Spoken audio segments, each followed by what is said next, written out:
Swayam Prabha. Digital India. Educated India.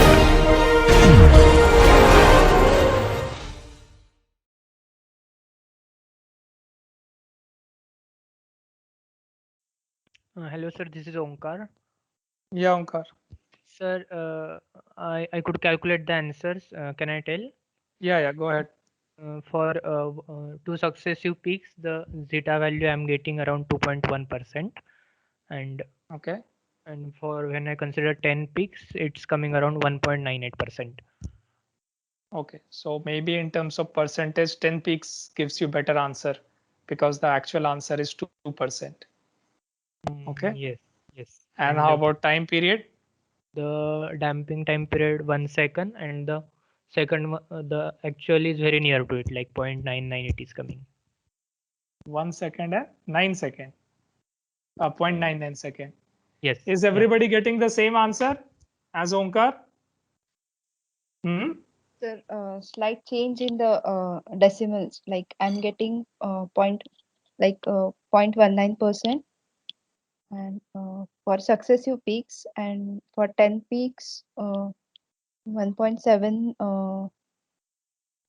yes 1.7%. I'm getting Sir, 1.789, like yes, sir. 0.01789. Sir, Okay. for 10%, Yes, sir, I have the 1.78%. same answer. Yes, sir. For 10 peaks, how much of damping you are getting? Sir, 1.78%. 1.79%. 1.98. 2.05% for 10 cycles and 2.1% for one.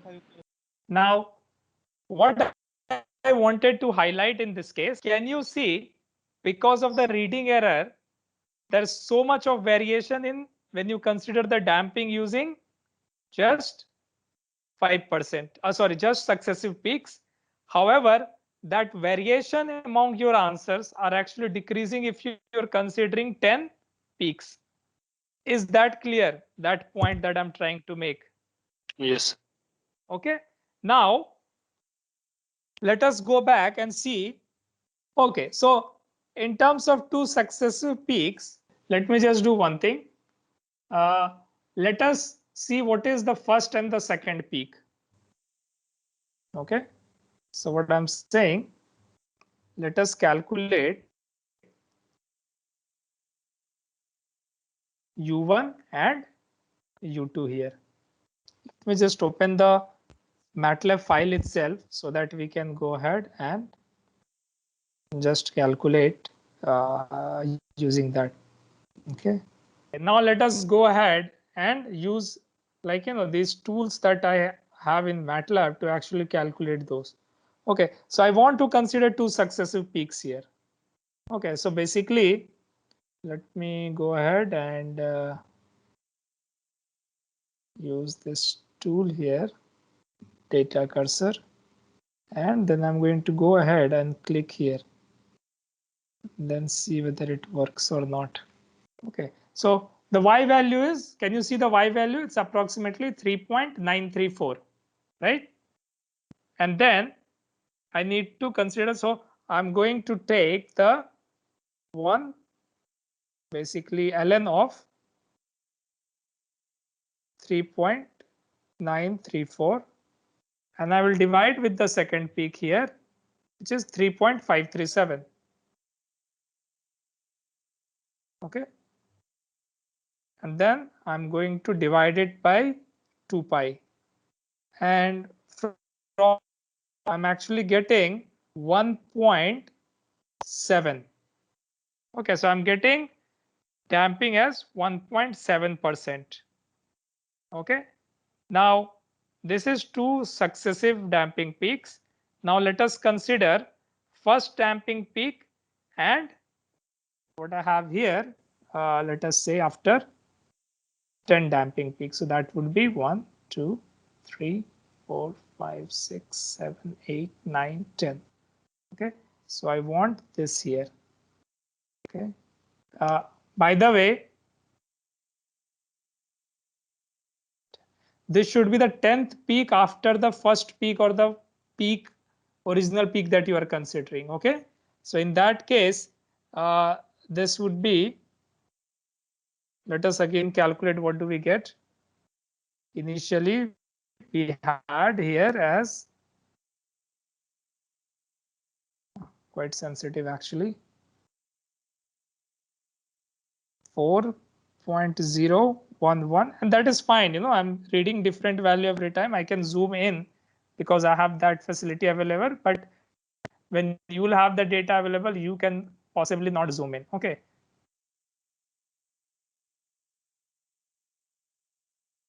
And then after 10th peak, I have 10.1.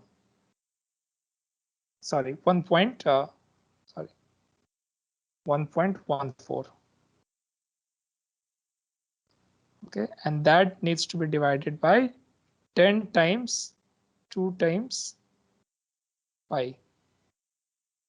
Okay, so that is giving me 2.02% when I consider 10 peaks. Okay, and the actual damping that when I programmed this was 2%.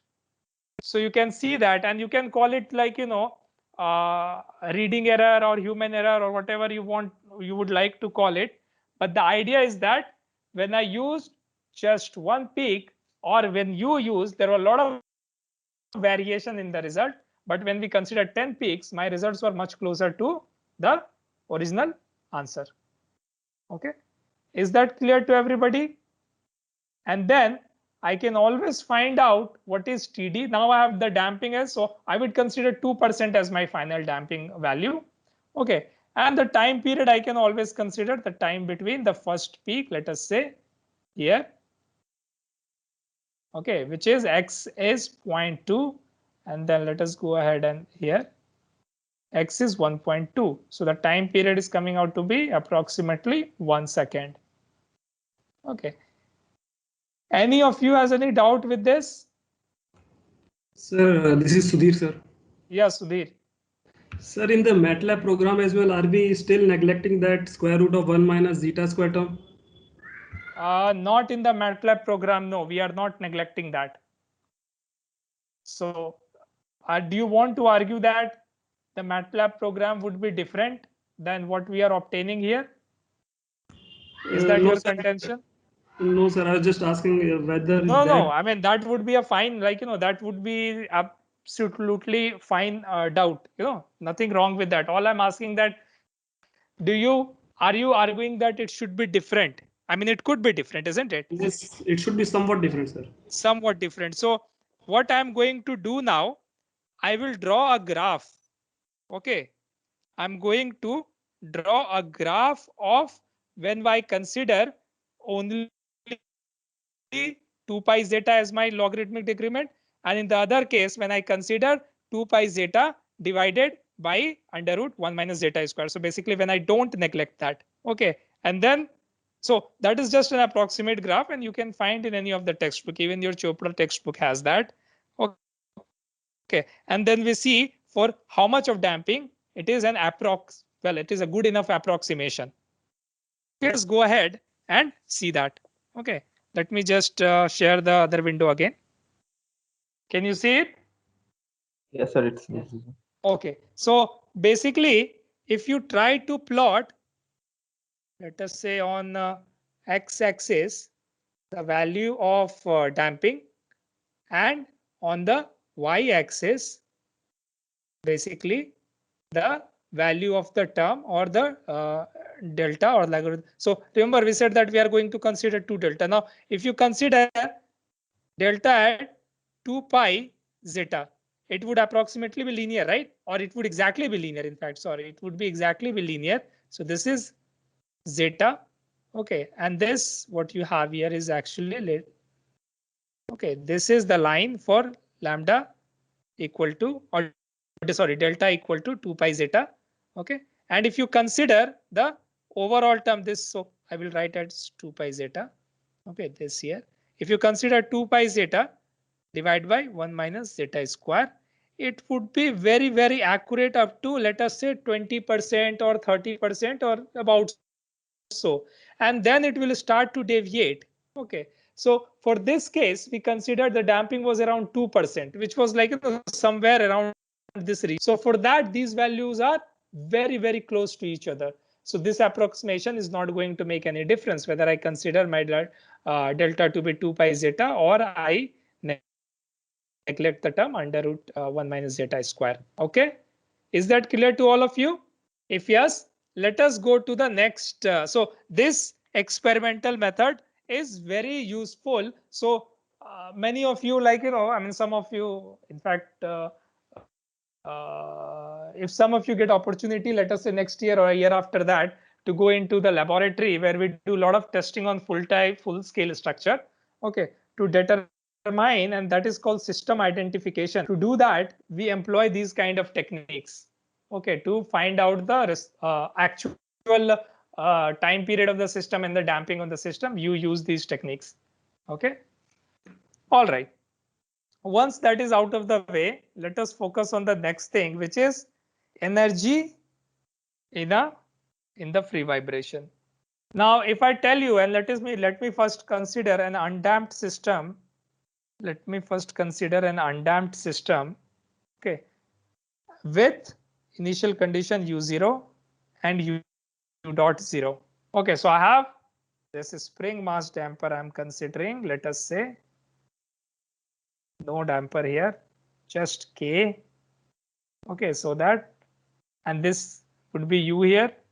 Okay, and there is no force being applied. So you just leave it, give it an initial displacement and velocity this much, and then leave it to vibrate. Can I say when I give it initial displacement U0, it would lead to a potential energy which is equal to the internal energy or the stiffness energy of the system? Can I say that? Okay, that is the one part. The strain energy here, ES, would always be K equal to KU square. Okay, that is the that is the energy in a spring, right? Now, if I give initial velocity to the mass, I would also have another term, which would be EK, and that I can write it as M times U dot square. Okay, so these are the only two components of the energy that I would have in an undamped system which is undergoing free vibration, right? So can I say when initially I gave it initial displacement and the initial velocity, the total input energy, I can write it as half K of U0 square plus half M of U dot square, right? Okay.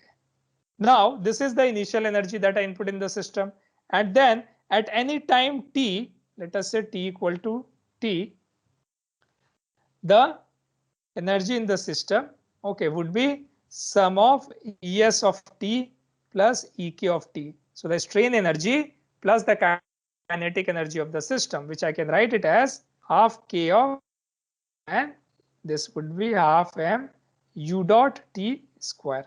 And I already know the expression for both U of t square and U dot of t square, isn't it? So I can write it as half K U of t is basically U0 cos omega nt plus U dot 0 sin omega nt. Okay, and then U dot 0 can write it as minus omega U0 sin omega nt plus, I would have just differentiate this term, U dot 0 cos omega nt, and this square. Plus I also have this relationship, isn't it? Omega n is K by M. So I can write as K equal to M omega n square, correct? If I'm able to do that, what first I'm going to do here, I'm going to write this as K as equal to M omega n square. Okay, so I have this term here and plus M, I'm going to take omega n outside. Okay, so that inside it is, I'm left with Q0 sin omega nt plus U dot 0 omega n cos omega nt. Okay, and this is the same term that I have here, no changes here. So if you take this as common, what do you get? You get u0 square. Okay, and then in bracket you will have cos square plus sine square omega nt, which is equal to 1. And you will have u dot by 0 omega n square, and then cos square, again it would be 1. So let me just write it anyway. Okay, and not slack off here. Let me write as cos omega n square t plus sine omega n sine t. That would be the one term. Then the second one would be, okay, again the same term.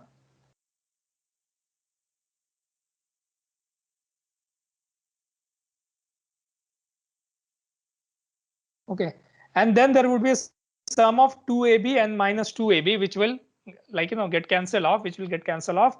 So I will be just having this, and again I will multiply this with, and then I'm going to write the second term here.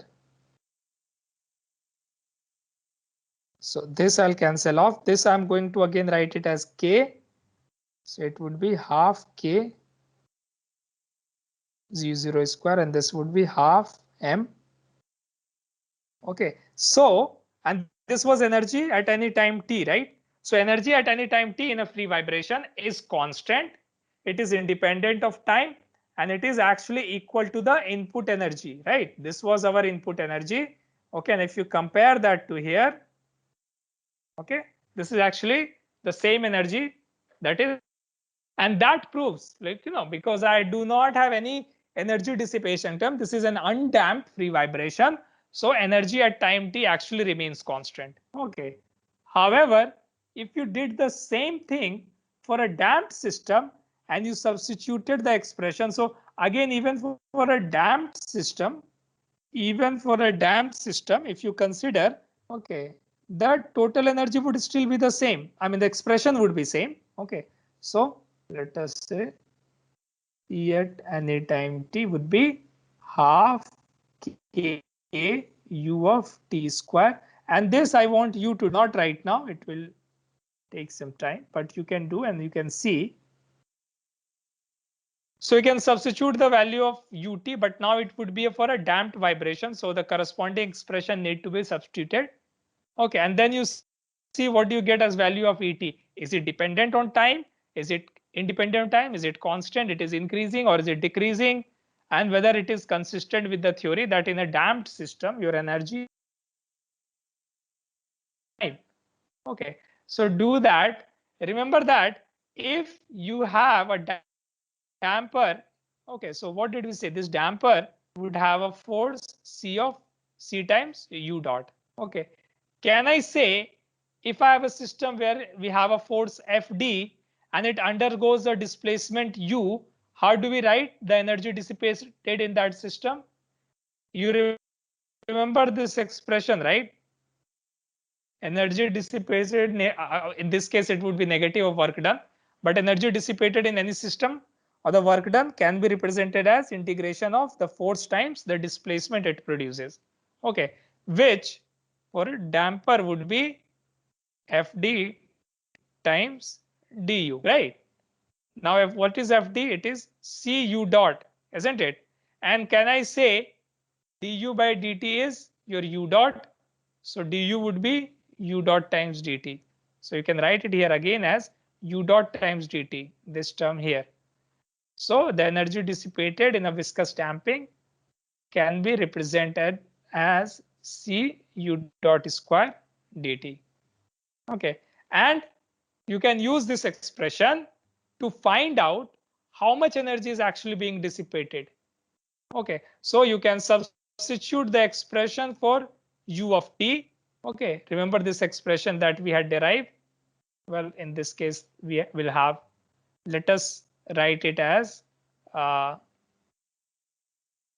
e to the power minus zeta omega nt times u times cos omega nt minus phi. where u is the same parameter that we have used above. Sorry, this should be omega d, not n.